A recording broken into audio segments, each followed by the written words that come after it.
सभी विद्यार्थियों का पुनः स्वागत है। कक्षा 11 में हिंदी अनिवार्य विषय के जो विद्यार्थी हैं सभी संकायों के, उनके लिए 15 सितंबर 2021 को एक वर्कशीट आई है। अवतार सिंह पास जो आपके लेखक रचनाकार हैं, इनकी कविता के कुछ प्रश्न यहाँ पूछे गए थे। ये आपका भाग 2 है। इससे पहले हमने भाग 1 हल कर लिया है। यदि आपने वो नहीं देखा हो तो देख लें। यदि आप हमारे YouTube चैनल पर नए जुड़े हैं तो इसको सब्सक्राइब कर लें। वीडियो पसंद आता तो लाइक और शेयर ज़रूर करें। इस चैनल पर आपकी सभी वर्कशीटों का समाधान करवाया जा रहा है। सरल और सटीक भाषा में, समझ में आने योग्य भाषा में आपको जो है उत्तर बताए जाते हैं। क्या प्रश्न पूछे थे देख लेते हैं। पहला प्रश्न पूछा था, कवि द्वारा रचित किन्हीं 2 रचनाओं के शीर्षक लिखने थे। कवि के सपनों का मर जाना से क्या आशय है? कवि ने कौन सी रात को सबसे खतरनाक बताया? ये तीसरा प्रश्न था। चौथा और पांचवा प्रश्न देखिए, आत्मा का सूरज किस दिशा में डूबता है? और पांचवा प्रश्न, कौन सी आंख सबसे खतरनाक होती है? ये 5 प्रश्न इस वर्कशीट में पूछे गए थे। इन्हीं के हल, इन्हीं का समाधान आज हम इस वीडियो में देखने वाले हैं। वीडियो शुरू से अंत तक जरूर देखना, पूरा समझना है, कोशिश करनी है। सरल और सटीक भाषा में आपको उत्तर मिलेंगे। 15 सितंबर की वर्कशीट जो कक्षा 11 हिंदी की आई है, उसके उत्तर हम देख लेते हैं। प्रश्न कौन कौन से थे ये मैंने बता दिए हैं, ये पूरी जानकारी है। पहला प्रश्न पूछा था आपके, उसको देख लेते हैं। पहला प्रश्न पूछा था कि कवि द्वारा रचित किन्हीं 2 रचनाओं के शीर्षक लिखने हैं। तो अवतार सिंह द्वारा रचित रचनाओं में लोह कथा, उड़दे बांजा मगर, साढ़े समिया बिच, लड़ेंगे साथी, ये सब पंजाबी में है। और बीच का रास्ता नहीं होता, लहू है कि तब भी गाता, ये पंजाबी से हिंदी अनुवाद किया गया है। ये इनकी रचनाएं हैं। दूसरा प्रश्न देखिए, कवि के सपनों का मर जाना से क्या आशय है? कवि कहता है कि सबसे खतरनाक स्थिति वह है कि जब व्यक्ति जीवन के उल्लास व उमंग से मुंह मोड़कर निराशा व अवसाद में गिरकर सन्नाटे में जीने का अभ्यास हो जाता है। कवि कहना चाहता है कि जो उसका जीवन है वो मशीनीकरण वाला हो गया है, एक तरह से मशीन हो गई है। तो मशीन में जिस प्रकार कोई संवेदना नहीं होती है, जब व्यक्ति की भी संवेदना मर जाती है तो हम कहेंगे उसके सपने मर चुके हैं।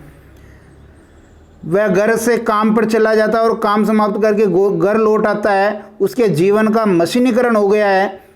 उसके सभी सपने मर चुके हैं, मर जाते हैं और जीवन में कोई नयापन नहीं रह जाता है। अपनी सारी इच्छाएं समाप्त हो जाती है। ये परिस्थितियां अत्यंत खतरनाक होती है और इन्हीं को कवि ने सपनों का मर जाना कहा है।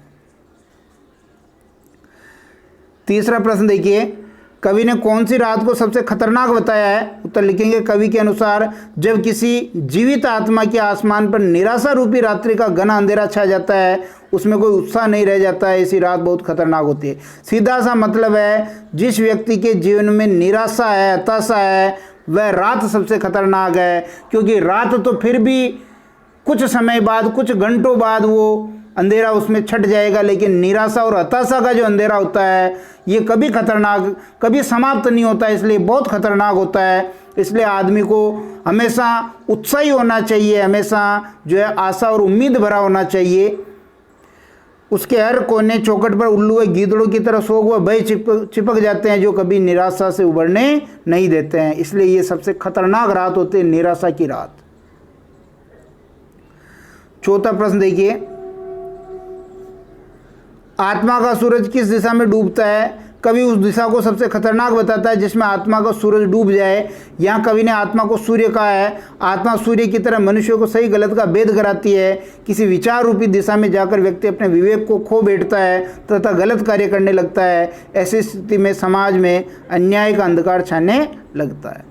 यानी कहने का मतलब, सूरज आपके पूर्व दिशा से उदय होता है और पश्चिम में अस्त होता है। यहाँ जो आत्मा का सूरज है, जब आत्मा सही गलत का भेद नहीं करती है, इसका मतलब आत्मा का सूरज डूब चुका है। क्योंकि समाज में जो अंधकार फैला है अन्याय का, उसको कैसे दूर करेगा? सूरज का काम है अंधेरे को दूर करके प्रकाश का जो है फैलाव करना। पांचवा प्रश्न देखिए, कौन सी आंख सबसे खतरनाक होती है? कवि सामाजिक विद्रूपताओं का विरोध न करने को खतरनाक मानता है। समाज में जो विसंगतियां हैं, जो समाज में जो गलत रीति नीति चल रही है, यदि हम उसका जो है सामना नहीं करेंगे, उसका जो है विरोध नहीं करेंगे, तो ये सबसे खतरनाक है। क्योंकि आंखों से देख करके आंखें बंद करना ये सबसे खतरनाक है। वह कहता है कि वह आंख बहुत खतरनाक होती है जो अपने सामने हो रहे अन्याय को संवेदन शून्य होकर वैसे देखती रहती है जैसे वह जमी बर्फ हो, जिसकी नज़र इस संसार को प्यार से चूमना भूल जाती है, अर्थात जिस नज़र से प्रेम में सौंदर्य का भाव समाप्त हो जाता है और हर वस्तु को घृणा से देखती है, वह नज़र खतरनाक होती है, वह आंख खतरनाक होती है जिसमें अन्याय को देखने के बाद भी उसका जो है विरोध करने की ताकत नहीं है। इस प्रकार आज की वर्कशीट के ये 5 प्रश्न हमने हल किए। निश्चित रूप से आपको उत्तर भी पसंद आए होंगे। वीडियो पसंद आता तो लाइक शेयर जरूर करना। चैनल को यदि सब्सक्राइब नहीं किया तो ज़रूर कर लें। अपने साथियों मित्रों तक भी इनको पहुंचाएं, शेयर करें। धन्यवाद।